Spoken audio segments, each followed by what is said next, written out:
In our digital age, conformity no longer hinges primarily on the watchful eyes of one's local community. Instead, the stage for conformity is now set within the vast realm of online social networks, where people from every corner of the globe hold the power to ostracize, shame, and ridicule those who dare to deviate from socially accepted norms. Yet, this heightened capacity to enforce conformity bears a weighty cost. It is the nonconformists who usher in novel ideas, pioneering creations, and alternative ways of life that breathe life into our society. Moreover, the profound thinkers who have contemplated the very essence of human existence have alluded to the notion that excessive conformity acts as a stifling force on the human spirit. In their wisdom, they argue that a truly fulfilling life is one that witnesses the unfurling of one's unique essence, not the mere mimicry of the masses. The aim of this video is to delve into the question of why we humans are so easily swayed by conformity, and to explore the profound significance of nonconformity in the recipe for a truly fulfilling life. Conformity, in its essence, can be defined as the mimicry of behaviors, beliefs, and values that society deems acceptable. However, it's crucial to clarify that nonconformity, within the context of this discussion, isn't merely the act of rebelling against societal norms, because those who reject conventions solely in the pursuit of being different still find themselves ensnared in a form of conformity. Their lives, much like those of the more typical conformists, remain shaped by an external influence, in this case, the desire to stand apart from the crowd.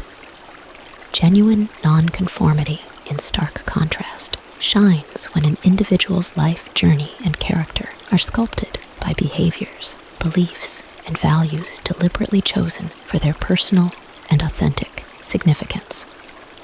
In many instances, this may involve embracing elements that happen to align with societal norms. The true nonconformist, however, doesn't do so for the sake of acceptance, but rather because they recognize the inherent value in these choices. Amidst the myriad forces that compel conformity, some astute thinkers have posited that the fear of mortality ranks among the most potent influences. This is the haunting paradox of our existence: to emerge from the void, to bear a name, to possess self-awareness, profound inner emotions, an agonizing yearning for life and self-expression, and yet, in the end, to succumb to the inevitable. It feels like a cosmic jest. What sort of cosmic architect would craft such intricate and elaborate beings only to reduce them to mere sustenance for the earth? Confronting the reality of our mortality can often trigger overwhelming anxiety, prompting us to employ a coping mechanism: denial. We find solace in attaching ourselves to a purpose, a cause, or a creation that we believe will transcend our physical presence, thus bestowing upon us a semblance of immortality. The path of the nonconformist involves nurturing one's unique potential and harnessing their talents and skills in the pursuit of crafting something fresh and profoundly meaningful. What truly constitutes one's innate talent, their concealed gift, and their genuine calling? In what way does an individual authentically stand out, and how can they channel this distinctiveness, molding it into a meaningful contribution beyond their own existence? The act of crafting something that, in a sense, transcends one's physical presence and becomes an embodiment of their uniqueness, whether it takes the form of art, scientific breakthroughs, or entrepreneurial ventures, serves as a powerful means to defy the grasp of mortality. These expressions and creations become the tools through which we deny the inevitability of death, nurturing our psychological well-being and invigorating our vitality. However, as most of us traverse the path to adulthood, we are often conditioned to view our uniqueness not as a precious asset to be nurtured, but as an eccentricity to be concealed. resulting in a collective incapacity to foster self-expression and creativity. For individuals grappling with the profound questions of mortality, a different avenue to confront the specter of death becomes necessary. Without it, they may find themselves submerged in a sea of anxiety and nihilistic despair. This alternative route is discovered through conformity and the embrace of pre-established social roles.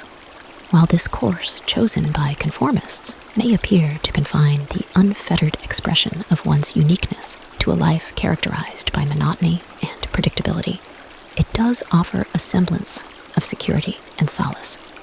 It bestows upon people a sense of belonging and purpose, leading them to feel as though they are actively participating in something of great significance.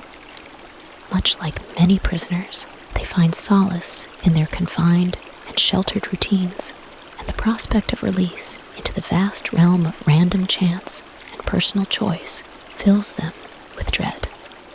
Within the prison of one's character, there exists the illusion and comfort of being somebody, of believing that the world is within grasp and that one's life holds purpose, even if it's a ready justification for inaction.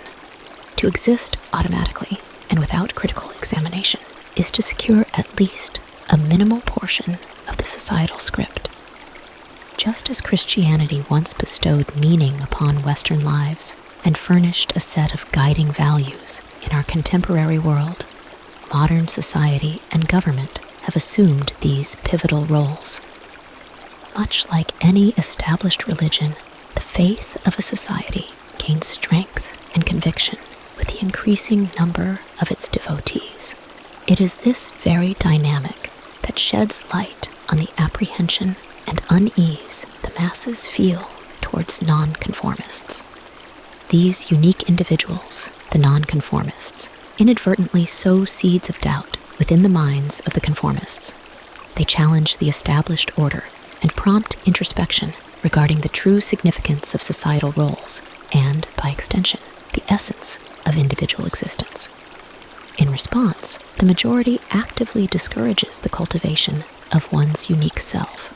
They resort to ridicule and social ostracism in an attempt to coerce nonconformists back into the fold of societal norms. For the masses, their newfound purpose hinges on policing those with dissenting viewpoints, whether right or wrong. It's a pursuit they feel compelled to undertake as their own sense of purpose in life teeters on the precipice of conformity. The life of a conformist, while cozy in its routine, often resembles a mechanical existence. These individuals habitually turn to others for cues on how to act or what to believe, rather than relying on their own consciousness and thoughts. In truth, opting for a conformist path can hardly be labeled as living. It's more akin to mere existence.